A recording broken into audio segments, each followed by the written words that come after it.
Bonjour à tous, bienvenue de retour sur Histoire Reddit.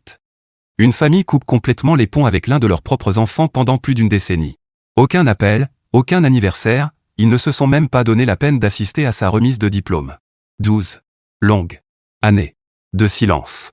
Et puis, sorti de nulle part, il débarque dans sa boîte mail professionnelle comme si de rien n'était. Pourquoi? Parce que soudain, elle est redevenue de la famille. C'est drôle comme ça marche, non? Dès que quelqu'un a besoin de quelque chose, toutes les rancunes disparaissent comme par magie. Chaque regard froid, chaque mot cruel, pouf, oublié.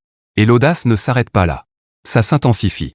Ça devient plus chaotique, plus laid, et honnêtement, presque spectaculaire dans le pire sens du terme. Parce que ces gens étaient vraiment persuadés d'être les victimes dans toute cette histoire. Je vous jure, je n'invente rien. Alors prenez ce que vous voulez boire, installez-vous confortablement, parce que cette histoire a des couches et chacune d'elles va vous laisser sans voix. Allons-y. Ma famille m'a coupé de leur vie parce que j'ai choisi d'aller à l'université au lieu de travailler dans l'usine familiale, mais maintenant ils exigent que je leur donne 210 000 € pour les sauver. Tout cela est arrivé très récemment, mais le contexte remonte à plusieurs années. J'ai 30 ans aujourd'hui, mais j'étais beaucoup plus jeune quand tout s'est déroulé. J'ai grandi dans une petite ville où ma famille dirigeait une usine de meubles depuis 3 générations. Mon grand-père l'a fondée dans les années 60, mon père l'a reprise dans les années 90, et maintenant c'était au tour de ma génération. À son apogée, l'usine employait environ 40 personnes. Toute la ville connaît notre nom de famille, et mes parents ont toujours répété que l'entreprise serait transmise à leurs enfants. J'ai 2 frères aînés, Peter, 37 ans, et Hector, 35 ans, ainsi qu'une sœur cadette, Mia, 29 ans.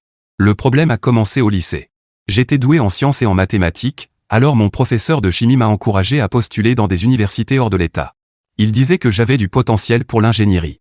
Quand j'en ai parlé à table, mon père m'a demandé pourquoi je perdrais mon temps avec ça alors que l'entreprise avait besoin de main-d'œuvre. Peter et Hector avaient rejoint l'usine juste après le lycée. L'un apprenait la gestion des opérations, l'autre les ventes. Mia était encore à l'école, mais tout le monde supposait qu'elle travaillerait au bureau, en comptabilité. J'ai quand même postulé à 3 universités. J'ai été accepté dans les 3 avec des bourses partielles. L'une d'elles était une université publique à 6 heures de route, avec un bon programme d'ingénierie. J'ai annoncé la nouvelle à mes parents en mars de ma dernière année. Mon père a passé 2 semaines sans m'adresser la parole. Ma mère m'a traité d'égoïste, me rappelant que Peter avait renoncé à jouer au baseball à l'université pour rester travailler. Elle me demandait sans cesse pourquoi j'étais différente, pourquoi je me croyais meilleure qu'eux. Mes frères n'ont pas été gentils non plus. Hector pensait que je me croyais trop intelligente pour le travail manuel. Peter affirmait que je reviendrais en rampant quand je découvrirais que le monde réel est plus difficile que les livres. Mia ne disait pas grand-chose, mais elle a arrêté de s'asseoir avec moi au petit déjeuner. Ma grand-mère, la mère de mon père, m'a accusé d'être ingrate envers la famille. 3 générations avaient construit quelque chose et moi, je le jetais pour un simple diplôme. Mon grand-père était mort depuis 5 ans, mais elle disait qu'il aurait honte. J'ai obtenu mon diplôme du lycée et j'avais économisé un peu d'argent grâce à un petit boulot au supermarché. Mon professeur m'a aidé à obtenir des prêts étudiants. Mes parents ne sont même pas venus à ma remise de diplôme. Ils ont prétendu qu'il y avait une grosse commande à l'usine, mais en réalité, ils me détestaient. Peter et Hector ne sont pas venus non plus. Mia, elle, est venue, mais elle s'est assise au fond avec ma tante et ne m'a pas parlé ensuite. Il n'y a eu aucune fête ni rien pour célébrer. J'ai fait mes valises et pris un bus seul pour l'université. Mes parents ne m'ont pas dit au revoir. Mon père était à l'usine, ma mère dans la cuisine. Je suis sorti avec 2 valises et personne ne m'a arrêté. Les premiers mois ont été difficiles financièrement, mais je suis là aujourd'hui, ce qui signifie que j'ai survécu. Ils ne m'ont jamais appelé, et je ne les ai pas appelés non plus, car je n'en voyais pas l'intérêt puisqu'ils semblaient me détester. Parfois, j'avais des nouvelles par ma tante, la même que lors de ma remise de diplôme, mais c'était le seul lien que j'avais avec ma famille. Elle disait que l'entreprise se portait bien. Que Mia avait commencé à travailler à temps partiel au bureau. Peter s'était marié et Hector était fiancé. Personne ne m'a invité au mariage. J'ai obtenu mon diplôme en génie industriel, puis j'ai trouvé un emploi en ville, à 3 heures de ma ville natale. C'est là que j'ai rencontré mon mari. Nous sommes sortis ensemble pendant 2 ans, puis nous nous sommes mariés à la mairie avec 2 amis comme témoins. Je n'ai pas invité ma famille, car je n'en voyais pas l'intérêt. Ils connaissaient la situation et cela ne le dérangeait pas. Ce n'était pas le genre de personne à vouloir me réconcilier avec eux. En fait, j'avais eu un petit ami avant qui voulait exactement ça. Nous nous en sommes bien sortis et avons acheté une maison. Nous vivions confortablement. Parfois, je pensais à ma famille, mais je ne cherchais pas le contact. 12 ans ont passé. 12 ans de rien. Aucun appel, aucune lettre, aucun email. J'ai raté les funérailles de ma grand-mère parce que personne ne m'a informé de sa mort. Je l'ai appris 3 mois plus tard sur les réseaux sociaux. Le mois dernier, j'ai reçu un email à mon adresse professionnelle. Il provenait du formulaire de contact du site. L'objet indiquait « Urgence familiale, et l'expéditeur était mon père. Ils ont dû me trouver en ligne puisque mon nom apparaît sur la page de l'entreprise où je travaille. L'email ne disait pas grand-chose, seulement que nous devions parler car c'était important. Il y avait un numéro et rien d'autre. Mon mari et moi avons décidé de ne pas contacter mon père, car il n'y avait rien à dire. Une urgence signifiait la mort d'un proche, mais personne ne m'avait informé, donc je ne pouvais pas imaginer quelque chose de plus important que cela. Comme je n'ai ni appelé ni répondu, mon père a envoyé un autre email, beaucoup plus long, expliquant la situation. Ils avaient besoin d'aide parce que l'entreprise allait mal. Voilà, l'urgence importante, qui justifiait de me contacter après des années. Ils avaient contracté des prêts pour moderniser il y a 5 ans, mais le marché avait changé et les grandes enseignes importaient des meubles moins chers. Ils perdaient des clients à grande vitesse. Ils avaient besoin d'argent de toute urgence.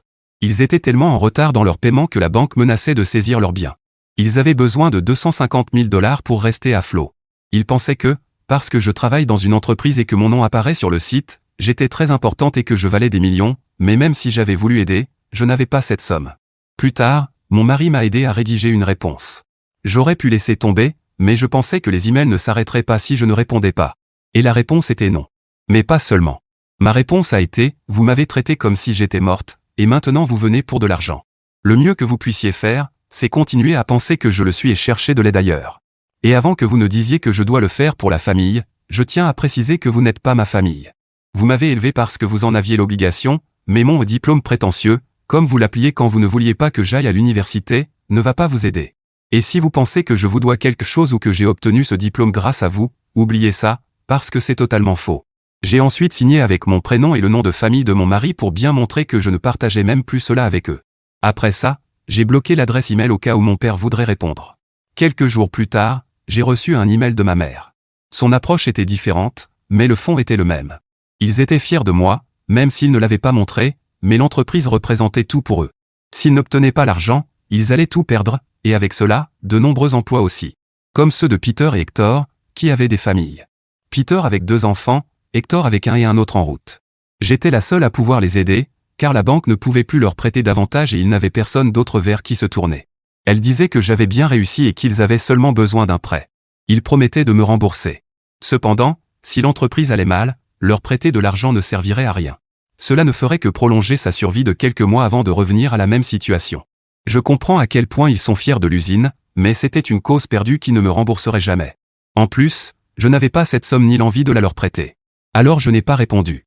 2 jours plus tard, mon mari et moi sommes rentrés chez nous dans l'après-midi, et mes parents nous attendaient dans leur camion. Je ne les avais pas vus depuis que j'avais quitté la maison, mais ils étaient les mêmes, juste un peu plus âgés. Mon père insistait pour qu'on parle, mais je leur ai dit qu'il n'y avait rien à dire.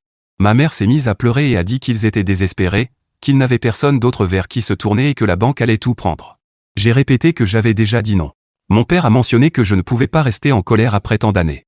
Mais je n'étais pas en colère pour ça, seulement parce qu'en toutes ces années, ils ne se sont jamais souciés de moi jusqu'à ce qu'ils aient besoin d'argent. Ma mère m'a pris le bras pour me dire qu'elle était désolée et qu'ils avaient fait des erreurs, mais qu'ils voulaient réparer. Quelle coïncidence, vouloir réparer leurs erreurs exactement au moment où ils ont besoin d'argent. S'ils n'avaient pas eu besoin d'argent, seraient-ils là à faire cette scène? Je ne pense pas. Mon père a commencé à parler à mon mari et à faire appel à son « sens de la famille », comme il disait. Mais mon mari a répondu que le mot « famille » était trop grand pour eux, puisqu'ils n'étaient qu'un groupe de personnes intéressées par l'argent. Il leur a aussi dit de partir avant qu'ils n'appellent la police. Cela a suffi à les faire partir. C'était il y a 3 semaines. Depuis, j'ai aussi reçu des emails de Peter et Hector. Eux aussi pensaient que j'avais l'obligation d'aider parce que je faisais partie de la famille. Il y a 5 minutes, je ne faisais pas partie de la famille, mais dès qu'ils ont besoin d'argent, ils ont besoin de moi. Ce n'est pas comme ça que fonctionnent les relations. J'ai aussi reçu des messages de quasi-inconnus sur mon téléphone, des amis de mes parents avec qui je n'avais jamais eu de contact. Plus précisément, des amis de ma mère.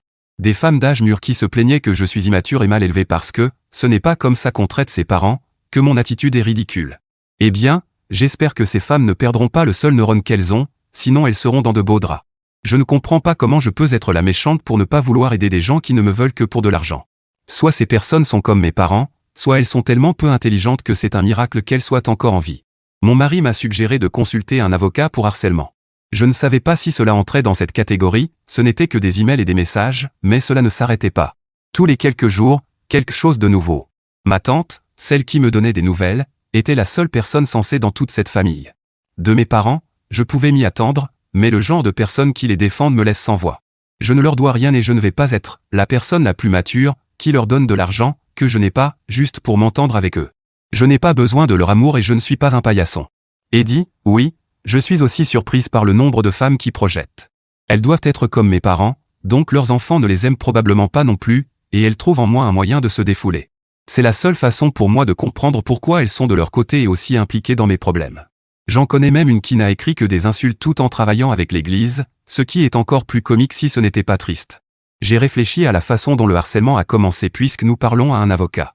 Je pense que mes parents ont perdu mon numéro pendant toutes ces années et ne l'ont retrouvé que pour me mettre la pression. C'est pour ça qu'ils ont commencé par un email. Ça montre à quel point ils tiennent à moi en tant que personne. Mise à jour 1. Merci pour votre soutien, je l'apprécie vraiment. Reddit semble être un bon endroit pour publier ce genre de choses, parce que sur Facebook, je n'ai reçu que des messages haineux de personnes religieuses parlant de l'importance de la famille et m'insultant. C'est le genre de personnes qui seraient amies avec mes parents, le type d'amis qui m'ont envoyé les messages dont j'ai parlé dans mon précédent post. Mon mari et moi avons discuté de l'option légale, comme je vous l'ai déjà dit dans un edit. 2 semaines après la publication, nous avons rencontré un avocat. Nous ne savions pas que tout ce que faisaient mes parents pouvait être considéré comme du harcèlement, nous pensions à des choses plus graves, mais l'avocat nous a expliqué que c'en était, s'ils continuaient après qu'on leur demande de se calmer. Elle a proposé d'envoyer des lettres de mise en demeure à tous ceux qui m'avaient écrit. Nous pouvions aussi demander une ordonnance restrictive si mes parents revenaient. La consultation et le dépôt du dossier ont coûté $300. Puis mes parents sont revenus chez nous. Je ne comprends pas comment ils ont vu notre maison et pensent que nous avons $250 000 qui traînent. Nous vivons confortablement, nous n'avons pas de grosses dettes et nous partons en vacances, mais cette somme est dans une toute autre catégorie. Mon mari a ouvert la porte, et quand il l'a fait, il a vu mes parents avec des dossiers. Mon père a demandé poliment s'il pouvait entrer. Mon mari a refusé poliment, il ne pouvait pas être là et cela violait notre demande de cesser tout contact. Mon père a affirmé qu'ils avaient conduit pendant des heures, mais mon mari a répondu que j'avais déjà été clair. Il a commencé à fermer la porte et mon père a mis sa main sur la porte. Mon mari jure qu'il ne l'a pas vu faire, et je le crois. Nous ne cherchons pas à être violents avec eux, même si certaines personnes dans les commentaires disaient qu'ils le méritaient. Résultat, les doigts de mon père se sont retrouvés coincés. Ils n'étaient pas cassés, mais sûrement très douloureux. Il a menacé de nous poursuivre pour agression, et nous avons proposé d'appeler la police immédiatement, avec notre mise en demeure. Ce n'est pas une ordonnance restrictive, mais c'est suffisant pour que la police sache que nous ne voulions pas de contact avec eux. Ils ne les arrêteraient pas, mais cela prouverait notre version. Mon père continuait à crier qu'il allait nous poursuivre et que ce serait pour plus que l'argent dont ils avaient besoin. Ma mère a essayé de le calmer et lui a demandé d'arrêter de se disputer pour qu'on puisse parler. Mon mari leur a demandé de quitter la maison ou d'appeler la police pour qu'elle fasse l'intermédiaire. Ma mère a été la plus raisonnable et lui a demandé de partir, mais mon père a fait une crise, a jeté tous les dossiers, puis ils sont partis. C'est là que nous avons pu voir ce qu'il y avait dans les dossiers. C'était en gros un plan de restructuration. Pas parce que je m'y connais, mais parce que mon mari l'a montré à un ami qui travaille dans ce domaine. C'était le plan expliquant comment mon prêt leur permettrait de se redresser et de se rétablir en quelques années, mais selon la personne compétente, les chiffres étaient très exagérés. Ils auraient dû connaître une croissance spectaculaire, bien au-delà de ce que l'entreprise avait jamais connu. Pendant une semaine, nous n'avons rien entendu et j'ai pensé que la menace de procès de mon père était oubliée. Puis ma tante m'a appelé. Mon père avait effectivement consulté des avocats pour nous poursuivre en dommages, mais le seul avocat prêt à prendre l'affaire disait qu'il pourrait lui obtenir au mieux $8 000. Les autres leur ont dit qu'ils n'avaient aucun dossier valable s'ils s'étaient présentés chez nous après une mise en demeure, avec en plus leur historique de harcèlement. J'ai aussi appris qu'en ville, on parlait beaucoup de mes parents et que le nom de famille n'était plus bien vu. Au moins, mon post Facebook a eu un effet important, car jusque-là, je n'avais reçu que des attaques de personnes religieuses et de femmes prétentieuses. 2 jours plus tard, j'ai reçu un message de Mia sur un autre réseau social. C'est la seule avec qui je n'avais eu aucun contact pendant tout ce temps. Elle était aussi la seule à présenter des excuses sincères sans mentionner l'argent. Ce message m'a fait hésiter. Mia avait 16 ans quand je suis parti, c'était une adolescente. Elle n'a pas décidé de me couper, mais elle ne m'a pas non plus cherché pendant 12 ans. Je ne peux pas lui faire confiance non plus. La semaine dernière, j'ai appris que l'usine avait fermé. Ma tante m'a envoyé un article du journal local sur la fermeture après 60 ans. Il disait qu'ils avaient déclaré faillite et que la banque avait saisi le bâtiment et les équipements. J'ai été triste pour certaines personnes qui ont perdu leur emploi et parce que l'usine était un pilier de l'économie locale. Mais je ne me sens toujours pas responsable, car ce n'était pas ma responsabilité qu'elle fasse faillite. Et même si j'avais accepté d'aider, je n'avais pas $250 000, qui était le minimum nécessaire. Selon le plan de sauvetage dans les dossiers, ces $250 000 leur auraient permis d'obtenir une ligne de crédit, ce qui était très incertain selon l'expert. C'était vraiment le strict minimum. Ils ont cité mon père, nous avons tout essayé, ce qui inclut apparemment le harcèlement de la fille avec qui il n'avait plus de contact depuis des années. Quoi qu'il en soit, les gens sont désormais au courant. Je n'ai plus eu de nouvelles de mes parents depuis la publication de l'article. Ni de Peter ou Hector. Eddie, je ne me sens pas coupable parce qu'il n'y avait rien que je pouvais faire. Mes parents auraient pu faire beaucoup de choses, comme envoyer leurs enfants à l'université pour qu'ils reviennent ensuite appliquer leurs connaissances dans l'entreprise familiale. Au lieu de ça, ils ont rejeté le savoir, et voilà le résultat. Je ne veux pas non plus me réjouir, car même si mes parents et mes frères le méritent, d'autres personnes ne le méritaient pas. Mes pensées vont à elles, les véritables victimes. Et non, mes connaissances n'auraient pas aidé. On ne peut pas simplement envoyer quelqu'un avec un diplôme universitaire sur un problème et résoudre n'importe quelle situation d'entreprise. D'accord, est-ce que je peux juste faire une pause un instant? Voilà la vérité inconfortable. Son père a fait des heures de route jusqu'à chez elle. Avec des dossiers. Avec un véritable plan de restructuration. Cet homme, qui n'a pas dit au revoir quand sa fille est partie avec 2 valises à 18 ans, qui a raté sa remise de diplôme, qui a laissé passer 12 années sans un seul appel, ce même homme a trouvé l'énergie, le temps et la motivation de préparer une présentation d'entreprise et de se présenter à sa porte. Il n'a jamais été incapable d'être présent pour elle. Il n'en avait simplement jamais envie. Ce n'est pas un père qui ne savait pas exprimer son amour. C'est un père qui n'a tout simplement pas fait de sa fille une priorité jusqu'à ce qu'elle devienne utile. Et je pense qu'au fond d'elle, elle le savait déjà. C'est probablement pour ça que ce détail fait plus mal que tout le reste dans cette histoire. Et puis il y a le message de Mia. Aucune mention d'argent. Juste des excuses sincères. Et même Cédia l'a fait hésiter, parce qu'à ce stade, la gentillesse authentique venant de sa propre famille lui paraissait suspecte. Réfléchissez à quel point quelque chose doit être brisé pour que les excuses honnêtes d'une sœur ressemblent à un piège. Voilà le vrai dommage ici. Ce n'est pas les 250 000 $. Ce n'est pas le harcèlement. C'est que sa famille lui a appris à se méfier de leur amour. Et on ne peut pas mettre une ordonnance restrictive sur ce genre de douleur. Revenons maintenant à l'auteur du post. Mise à jour 2. Le silence n'a pas duré. Les emails ont recommencé. Mais au lieu de demander de l'argent, il me tenait responsable de tout ce qui s'est passé après la fermeture. Le premier venait de Hector. Il disait que lui et sa femme avaient dû vendre leur maison, sans le salaire de l'usine, ils ne pouvaient plus payer le crédit immobilier. Ils emménageaient chez ses parents et leurs enfants allaient changer d'école. Il me blâmait. Selon lui, si j'avais aidé, rien de tout cela ne serait arrivé. J'avais choisi l'argent plutôt que la famille, et maintenant ses enfants en souffraient.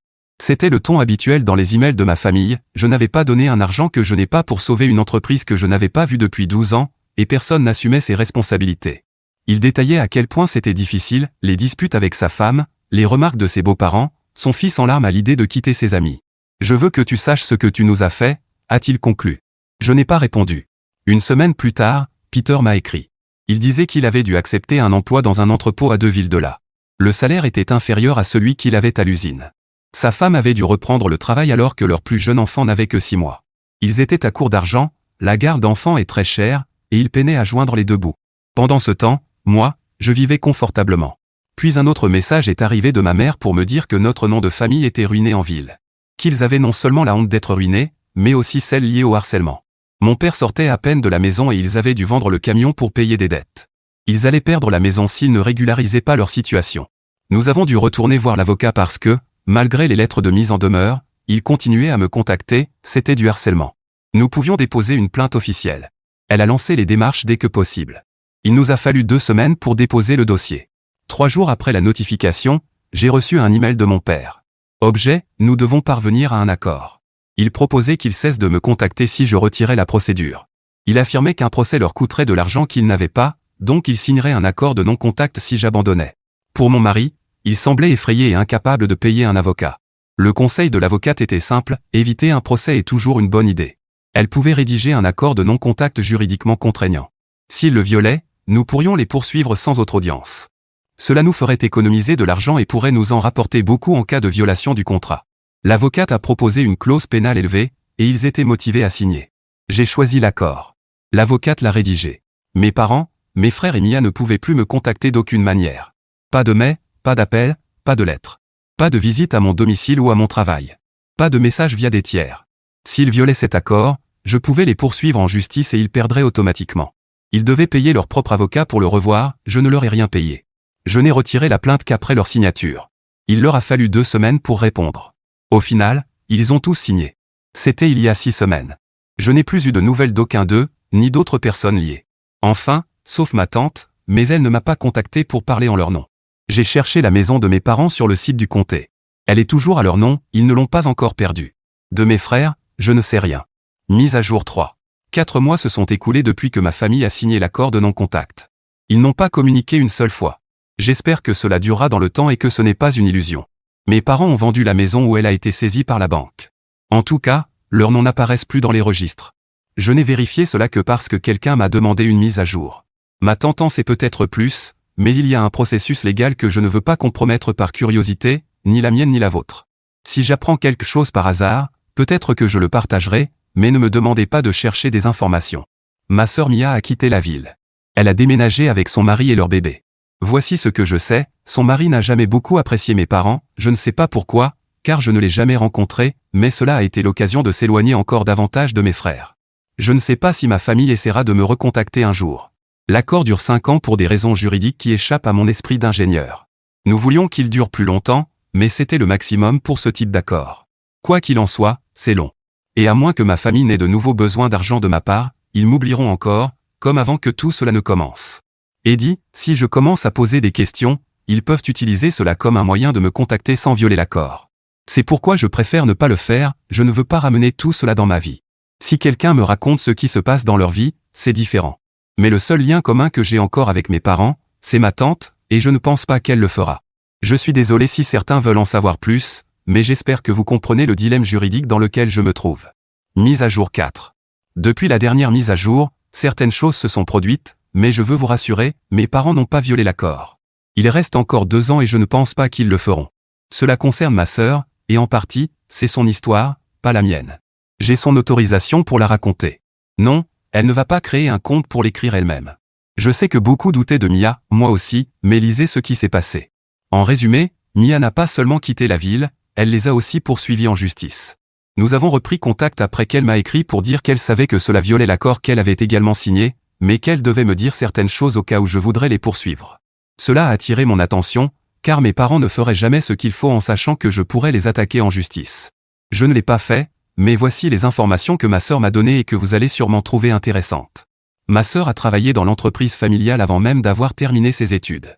Mes parents voulaient que son mari, à l'époque son petit ami, rejoigne aussi l'entreprise, mais il a préféré suivre sa propre voie. Il y avait quelque chose qui ne lui plaisait pas et il a préféré éviter de s'impliquer dans les affaires familiales. Mia a été la comptable officieuse. Elle n'est pas officiellement habilitée, mais elle tenait les livres comptables qui étaient ensuite présentés à un comptable agréé. Elle a donc vu beaucoup de choses concernant la gestion de l'argent par mes parents et mes frères, et cela l'a profondément dérangée. Il faut savoir que mes parents ont donné à chacun de mes frères une part de l'usine. Au fil des années, ma sœur a vu comment mes parents et mes frères prenaient de l'argent de l'entreprise comme si c'était leur compte personnel. Selon elle, chacun avait un salaire fixe, mais ils prenaient librement les bénéfices sans rien mettre de côté pour les périodes difficiles, comme cela arrive inévitablement dans toute entreprise. En fait, ils ont continué à retirer de l'argent jusqu'à la fermeture de l'usine. Tout cela aurait pu être évité s'ils avaient été plus responsables avec l'argent. Les familles qui ont perdu leur emploi et les enfants de mes frères ont quelqu'un à blâmer. Mes parents et mes frères prenaient simplement de l'argent de l'entreprise dès qu'ils en avaient envie. Vacances de dernière minute? L'entreprise paie. Changer de voiture? Encore l'argent de l'entreprise. Jusqu'à ce qu'il n'y ait plus rien et qu'il ferme les portes. Mon grand-père aimait cette usine, il l'a créée de ses propres mains, littéralement, à partir de rien. Il a fabriqué les premiers meubles chez lui avant de développer l'entreprise jusqu'à son apogée, juste avant sa mort. Mais mes parents ne sont jamais allés à l'université, pas plus que mes frères, et ils n'étaient pas qualifiés pour ce travail. Mon grand-père non plus n'y est pas allé, mais il connaissait la valeur du travail. Je ne sais pas dans quelle mesure ma grand-mère était au courant de tout cela. C'est sur cette base que ma sœur a intenté un procès. En tant qu'associée de l'entreprise familiale, elle a poursuivi mes parents et mes frères pour détournement de fonds. Et elle a gagné, même si la procédure a été longue, puisqu'il a fallu presque 2 ans pour aboutir. C'est ce qui se passait dans mon dos, jusqu'à ce qu'elle décide de m'en parler. C'était après avoir déménagé, car elle ne voulait pas être près d'eux pendant la procédure. Elle a même subi du harcèlement de leur part, parce qu'ils ne voulaient pas être poursuivis alors qu'ils perdaient leur poule aux œufs d'or. Le harcèlement était très similaire à celui que j'ai subi, des appels et des emails constants. Jusqu'à ce que ma sœur en ait assez et obtienne une ordonnance restrictive. Mais seulement après la visite de l'un de mes frères, qui s'est terminée par une altercation physique avec le mari de Mia. Mia a gagné le procès, mais elle n'a pas pu récupérer autant qu'elle l'espérait. Aucun d'eux n'avait d'argent et ils vivaient au-dessus de leurs moyens. Mes parents avaient contracté une deuxième hypothèque sur la maison, pensant pouvoir la rembourser grâce à l'entreprise. Ils avaient déjà plusieurs paiements en retard au moment de la fermeture, et la banque a saisi la maison. Ma sœur sait aussi que Hector a divorcé, tandis que Peter est toujours marié. Mes parents sont toujours ensemble, mais ils ont quitté la ville. Peter y vit encore, mais Hector a déménagé après son divorce. Voilà tout ce que Mia m'a raconté depuis que nous avons repris contact. Pour l'instant, nos échanges se font uniquement par téléphone, car nous vivons à plusieurs heures de distance. Alors ma famille YouTube, voici mon avis là-dessus. Cette femme a construit toute sa vie à partir de rien. Aucun soutien, aucun filet de sécurité, personne pour l'encourager. Elle est partie avec 2 valises et sa détermination, et elle a réussi. Et pendant 12 ans, sa famille n'a eu aucun problème à faire comme si elle n'existait pas. Aucun appel pour son anniversaire. Ils ont manqué son mariage. Ils ne lui ont même pas dit quand sa propre grand-mère est décédée. Prenez un moment pour réaliser ça. Mais dès que l'argent s'est épuisé, soudain, elle est redevenue de la famille. Et voilà ce qui me frappe vraiment, et c'est la partie que beaucoup de gens ratent, l'usine n'a pas échoué à cause du marché. Elle n'a pas échoué parce que les meubles sont devenus moins chers. Elle a échoué parce que ses parents et ses frères, Peter et Hector, traitaient une entreprise familiale de 3 générations comme leur distributeur automatique personnel. Vacances de dernière minute, nouvelle voiture, profit vidé jusqu'à la dernière goutte sans rien garder pour les coups durs. Et quand la tempête est arrivée, au lieu d'assumer, ils ont cherché quelqu'un à blâmer. Et ils sont tombés sur la seule personne qui n'avait rien à voir avec tout ça. Ce n'est pas une urgence familiale. Ça s'appelle des conséquences. Et Mia, honnêtement, c'est l'arc de rédemption discret de toute cette histoire. Elle avait 16 ans quand tout s'est passé, pratiquement une enfant, et oui, elle n'a pas repris contact pendant des années. Mais c'est la seule qui est revenue avec de vraies excuses, sans arrière-pensée. Elle est même allée jusqu'à poursuivre leurs propres parents en justice. Ça demande du courage. Maintenant, la leçon ici, et je pense qu'elle est importante, c'est que couper quelqu'un de sa vie est un choix. Et les choix ont un poids. On ne peut pas effacer quelqu'un de sa vie puis s'attendre à ce qu'il soit là au moment où on a besoin d'aide. Les relations ne fonctionnent pas comme un interrupteur qu'on allume et qu'on éteint selon sa convenance. Elle ne leur devait rien. Pas un centime. Pas une explication. Et honnêtement, elle a géré ça mieux que la plupart des gens ne l'auraient fait. La vraie famille qu'elle a construite, c'est avec son mari. Et ça suffit. Alors mes amis, partagez votre avis dans les commentaires ci-dessous. Et merci d'avoir suivi cet épisode de Histoire Reddit. N'oubliez pas de liker et de vous abonner. On se retrouve dans la prochaine vidéo.